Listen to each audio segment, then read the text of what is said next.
Et spiritum sanctum. Abemus Speedbike. Vous savez ce que c'est cette cloche? On a eu quand même le prix du meilleur shop Stromer 2024. Donc on a eu une super cloche qui est trop bien, qui est trop belle, voilà, et on est très fiers. On a commencé le partenariat avec Stromer il y a 2 ans, on est super content. C'est du speedbike. Vous connaissez le concept du speedbike. Le speedbike, c'est un vélo à part, c'est-à-dire un gros moteur, une plaque d'immatriculation, un casque obligatoire, il est juste là avec des gants obligatoires aussi. On roule à 45 km/h légalement, avec une carte grise, une assurance, tout ça, avec toutes les contraintes que ça peut représenter, c'est-à-dire pas de piste cyclable, et pas de piste cyclable. C'est un peu le plus gros point noir actuellement pour rouler en speedbike. Mais moi, c'est un segment auquel je crois énormément. On vend pas mal de vélos électriques pour les gens qui habitent en ville. Et pour la campagne, le speedbike s'impose vraiment comme un super véhicule pour tracer sur les nationales beaucoup plus vite, être plus en accord justement avec les autres utilisateurs de la route. Donc aujourd'hui, je vous présente un duel au sommet entre le Stromer ST5 Pignon, qui est sorti donc cette année en 2024.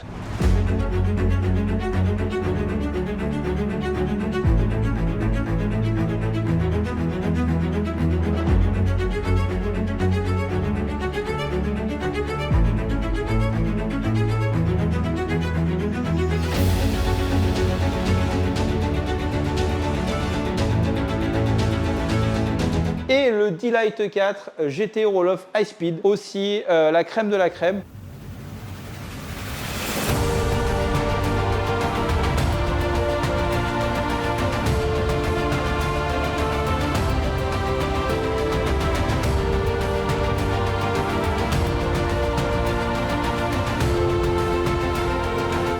Donc vous avez Stromer d'un côté, marque suisse qui a commencé les speedbikes et qui est spécialisé speedbike avec ce cadre très facilement reconnaissable depuis 2009, et Riese Müller, une marque premium, on va dire, c'est l'Audi du vélo électrique. Je sais pas s'ils apprécieront que je dis ça. Qui fait des vélos compacts, des vélos cargo et des vélos tout suspendus comme celui-ci, une fourche à l'avant. Le Stromer là aussi en option et une suspension aussi à l'arrière. Donc un vélo tout suspendu qui est absolument génial. Donc là, l'idée aujourd'hui de ce duel au sommet, c'est de comparer un petit peu la crème de la crème du speedbike disponible sur le marché. Ouah, j'ai chaud! Je dois luire!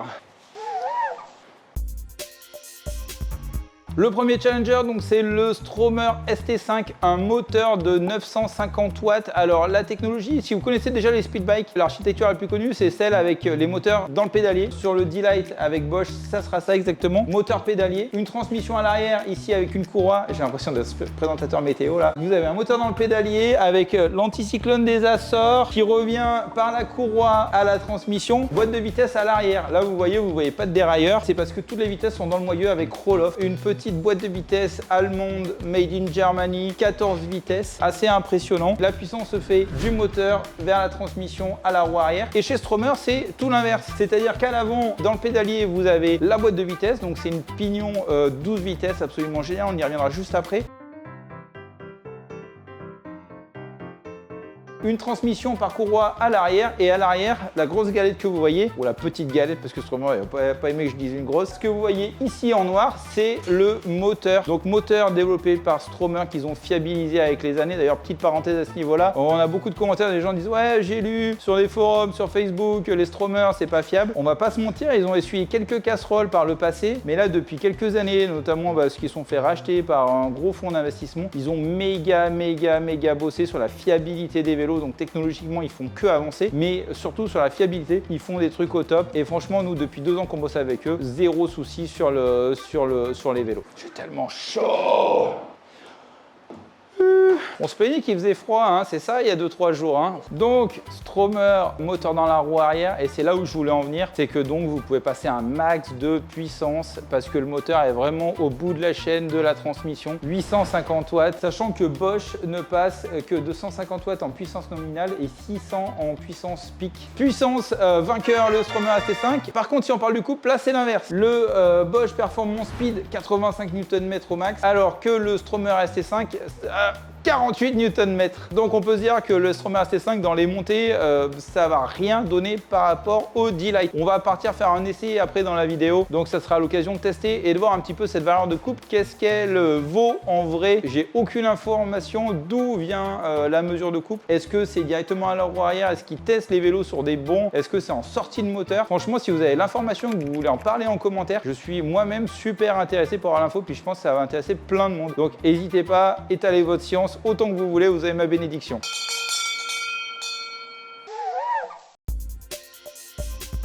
Côté batterie, égalité. Sur le Stromer, vous avez une batterie intégrée dans le cadre, toujours déverrouillable. Vous pouvez l'extraire évidemment très simplement. C'est une batterie de 983 Wh. Sur le D-Lite en Bosch, il n'y a pas de batterie 1000 Wh chez Bosch pour le moment et ni en 2025 je crois. On a déjà 2-3 infos. Mais vous avez une batterie de 750 Wh intégrée ici. Et ce que vous voyez là, le petit boîtier, c'est pas une boîte à outils, c'est pas une gourde, c'est le Range Extender de Bosch, 250 Wh en plus. Donc l'idée c'était justement de pouvoir vous présenter les vélos à égalité. 983 Wh d'un côté et du coup 750 plus 250, je vous le donne 1000, ça fait 1000 Wh. Donc les deux vélos jouent à égalité au niveau des autonomies, enfin des batteries plutôt. Niveau autonomie, ça sera dur de juger comme ça. J'espère que pendant un petit essai, on pourra se rendre compte un petit peu sur le même trajet laquelle des deux batteries a le plus baissé.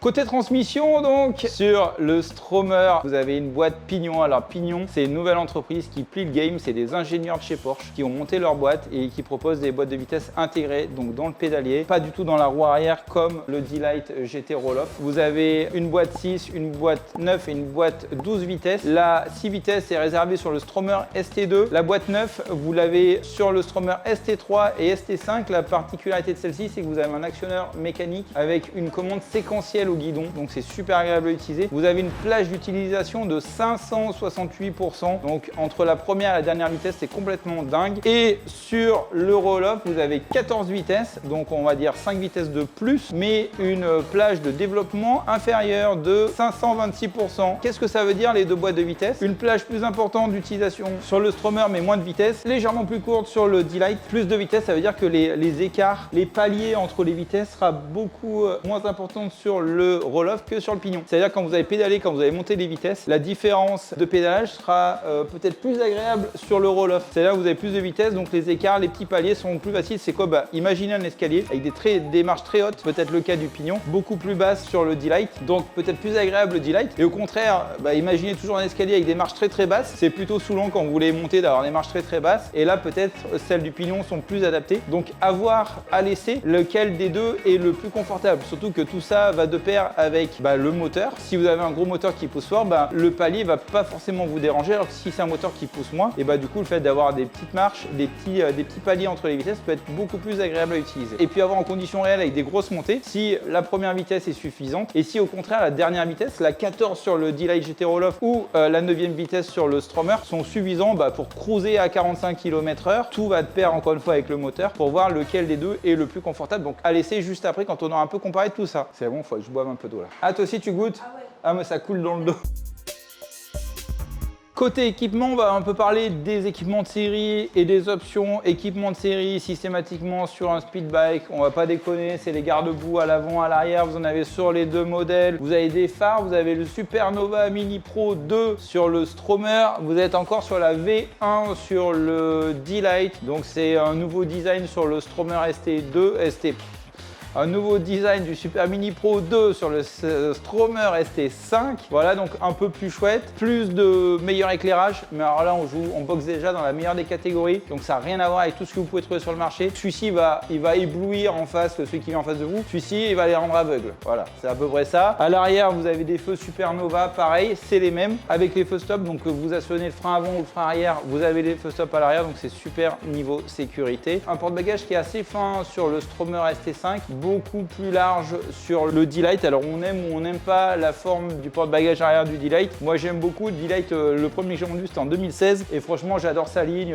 Le vélo évolue au fil des années mais il est toujours aussi beau. L'avantage du porte-bagages du D-Lite c'est qu'il est tout suspendu, c'est-à-dire qu'il fait partie du châssis avec les suspensions. Donc ça va pas sauter si vous roulez très vite avec des sacoches un peu chargées sur un terrain accidenté. Côté équipement toujours, alors ça en fait marrer certains, c'est l'ABS. Je trouve ça super important. Si vous roulez en moto, vous savez qu'au-dessus de 125 cm3 Cube, c'est obligatoire l'ABS sur les voitures, on n'en parle même plus, il y a l'ABS sur toutes les voitures. Sur ces vélos-là aussi, vous trouvez l'ABS. C'est un système qui vous évite de basculer par l'avant, c'est-à-dire si vous freinez très fort, si vous bloquez, ça va pas bloquer la roue avant, donc ça vous empêchera de passer par-dessus le guidon. Ça va en faire marrer certains. Si vous roulez en vélo électrique, vous trouvez que l'ABS, ça vous fait rire et ça vous fait ricaner, sachez qu'il y a des gens qui ricanent parce que vous-même, vous roulez en vélo électrique. Donc voilà, chacun prêche sa paroisse. Moi perso, je suis déjà passé par-dessus le guidon une fois, ça m'a coûté une épaule, 4 heures aux urgences, une attelle pendant 2 mois et 6 mois de rééducation où j'ai galéré. Donc moi l'ABS, je suis un gros fan. Il est archi bien intégré sur le Stromer AC5, on le voit pas, il est dans le top tube juste ici. Sur le D-Lite, il est discret mais légèrement apparent, il est caché entre la fourche et la roue. C'est des freins spécifiques du coup et ils font ça avec Magura évidemment, Bosch, Magura, même combat, Ries et Muller aussi, donc ils bossent tous ensemble, c'est super chouette. 2 séries sur le Stromer ST5, en option sur le D-Lite, mais franchement moi j'hésiterai pas quand on roule à 45 km/h qu'il faut freiner très fort. Vous avez beau être le champion du monde de freinage, si vous avez une portière qui s'ouvre, il n'y a rien qui se passe sauf bloquer les freins et du coup l'ABS, c'est à ce moment là où l'ABS rentre en jeu et il vous permet de gérer le freinage. Ça va pas réduire vos distances de freinage, ça évitera en plus de vous prendre la portière de faire un salto avant.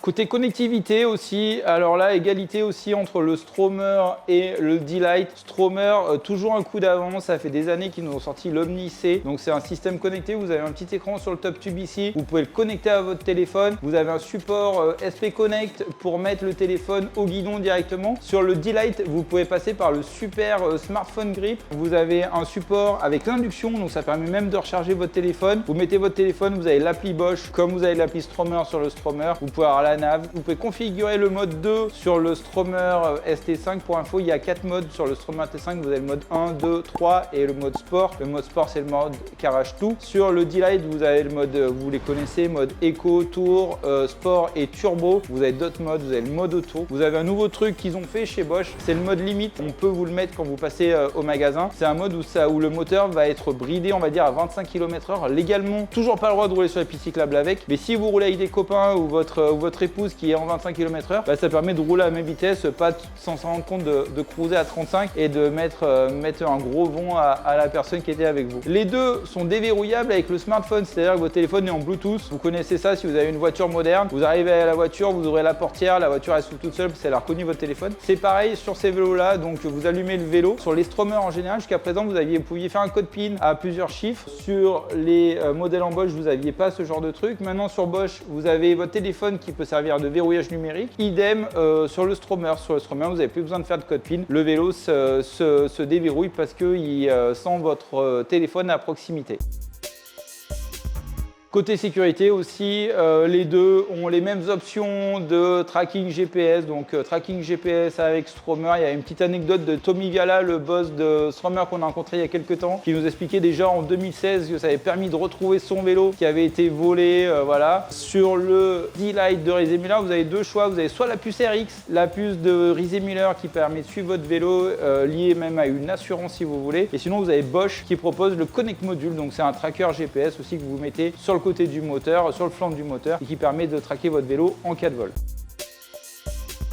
Côté prix, le Stromer ST5, il est à 10 990 € brut, c'est-à-dire sans les accessoires. Vous avez quelques configs, donc l'ABS, je vous dis, c'est de série, la connectivité, l'écran, tout est de série. Les options que vous aurez principalement sur le vélo, ça va choisir la taille, mais ça vous en doutiez. Ça va être la fourche qui vaut 990 € et la tige de selle avec la suspension, c'est la Kinect qui vaut 245 €. Le test bike du magasin sort donc à 12 225 €. Le D-Lite, lui, beaucoup plus d'options. Le D-Lite en prix de base en GT Roll-Off High Speed, parce qu'il y a des modèles différents, puisque vous avez vu toutes les vidéos de la chaîne, vous avez vu qu'on a déjà comparé avec Malek, le D-Lite GT Touring 25 km/h plutôt typé VTT, enfin configuré à VTT, avec le D-Lite GT Roll-Off High Speed, qui est celui-ci qu'on compare aujourd'hui au Stromer ST5. Donc celui-ci, comme vous le voyez ici, il sort à 9 079 € en 750 Wh. Si vous voulez rajouter la batterie additionnelle pour arriver au niveau du Stromer ST5, il faut rajouter 453,90 €. 90 pour le range extender que vous avez là. Vous avez le Kiox 500 qui vous donne un bel écran en couleur avec la navigation, etc.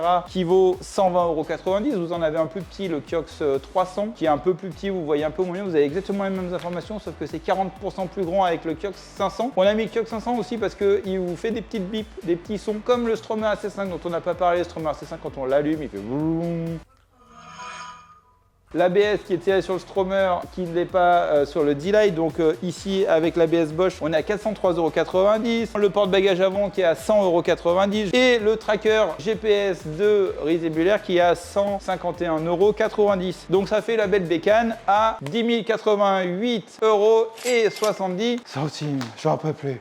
J'ai chaud. Donc concrètement, il y a quand même une différence de 2000 € entre les deux vélos. Justifié comment? Un peu par l'exclusivité de Stromer. C'est une petite entreprise innovante, qualité maintenant, la qualité est importante. Vous avez des véhicules d'exception. Effectivement, Kevin, c'est plus cher qu'une moto électrique achetée sur AliExpress, mais effectivement, on est sur un produit passion, on est sur un produit très exclusif. C'est du très haut de gamme. Vous verrez peu de gens qui roulent en Stromer, à part en Suisse et en Belgique où il y en a la blinde. En France, j'espère que ça va venir. Celui-ci passe un peu plus inaperçu, on va pas se mentir, il est très beau, mais il est très sobre. Il y a la version 25 km/h, donc la 45 on la voit à peine, à part évidemment pour la plaque. On a les deux, elles sont moches, je vous l'accorde, mais c'est comme ça. Ouh, j'ai chaud moi. Au moment où on tourne cette vidéo, on est le 27 juin 2024. Pourquoi une date importante? Puisque hier c'était mon anniversaire de 1. Oui, je suis 45 ans, je ne les fais pas, je sais. Et de 2, la semaine prochaine, on part à l'Eurobike à Francfort. Donc le moment où on va publier cette vidéo, on sera déjà allé à l'Eurobike. Vous aurez déjà vu des réels parce que vous nous suivez sur Instagram. Mettez des likes, mettez des commentaires, répondez au sondage, envoyez-moi de l'argent. Du coup, vous savez déjà que Risemuller sort le D-Lite 5 GT Pignon. C'est celui-ci, redessiné encore une fois. Il va sortir avec un nouveau moteur Pignon. Alors du coup, c'est un peu dingue. Imaginez le moteur Bosch, c'est pas un moteur Bosch, du coup ça sera un moteur Pignon avec la boîte, pas la 9 mais la 12 vitesses sur le D-Lite 5, donc tout dans le pédalier, le moteur et la boîte de vitesse transmis à la roue arrière par une courroie, la Carbon Gates, plus de boîte de vitesse à l'arrière évidemment vu qu'elle est dans le pédalier. Et voilà, un nouveau vélo, nouveau design, une batterie, donc c'est moteur Pignon, donc ça sera forcément batterie Pignon, écran Pignon, etc. Et pourquoi je vous en parle? Bah oui, parce qu'on peut comparer ce qui est comparable. Aujourd'hui en 2024 je vous présente ces deux là, mais effectivement on va rentrer dans le game le nouveau D-Lite GT Pignon High Speed, 800 watts en puissance pic, une batterie de 800 Wh, donc en théorie moins d'autonomie que ces deux-là. Celui-ci à 983 Wh, celui-ci à 1000 Wh avec ces deux batteries. Et une transmission par contre 12 vitesses. Du coup Yacine, tu vas me donner le développement de la 12 vitesses, c'est 600%. Heureusement il y a Yacine juste à côté. Attendez, je vais vous le montrer quand même. Je suis là. Et là, il y a Julie qui filme. Et là, il y a Yacine qui travaille dans des conditions assez improbables. Sur son ordinateur, il répond aux mails. Et voilà, on est dans le magasin. Là, il fait juste 50 degrés dans le magasin et en plus, j'ai 2 spots dans la tronche, plus tout cela là-haut, là, c'est trop bien. Voilà. Allez, je raccroche. Une transmission 12 vitesses, donc au-dessus du Stromer ST5, c'est la transmission du Stromer ST7, le Pullman de chez Stromer avec une batterie de 1440 Wh, le ST7. Donc, c'est la même transmission, donc avec un développement, grâce à Yacine qui vient de me le dire, de 600%. Il sera à un prix de 8879 € avec quelques options sur les écrans notamment. Donc à essayer très rapidement au magasin. Vous inquiétez pas, on l'aura dès qu'il sort. Il nous l'annonce sur fin d'année 2024, début 2025. Dès qu'il sort de la chaîne de production de chez Risemuller, vous pourrez être sûr qu'il y en a un au magasin à venir essayer. Je suis chaud. Bon, bah maintenant on va aller essayer ces beaux vélos, je pense. C'est un petit tour d'une trentaine de minutes qu'on a essayé de ramener au plus court pour pas vous ennuyer sur la longueur. Puis il est un peu tard, il est l'heure d'aller se coucher là. Vous êtes sur votre téléphone comme ça là. Votre femme elle dort déjà à côté, j'imagine. Vous allez voir un petit peu mon ressenti sur chacun des vélos. Et puis on va essayer de déterminer quel est le meilleur des speed bikes. 3, 2, 1 et go. Je suis à 40 dans la montée là. Autant sur le D-Lite j'étais bien à l'aise, je me sens moins bien en Stromer. On prend pas les pistes cyclables, c'est interdit en speed bike. Vous imaginez, vous avez vélo taffé et vous cruisez à 47 km/h quoi. Si j'étais en VAE 25 km/h, je serais encore bien derrière. Vraiment, je crois que vous vous rendez pas compte le confort de ce vélo.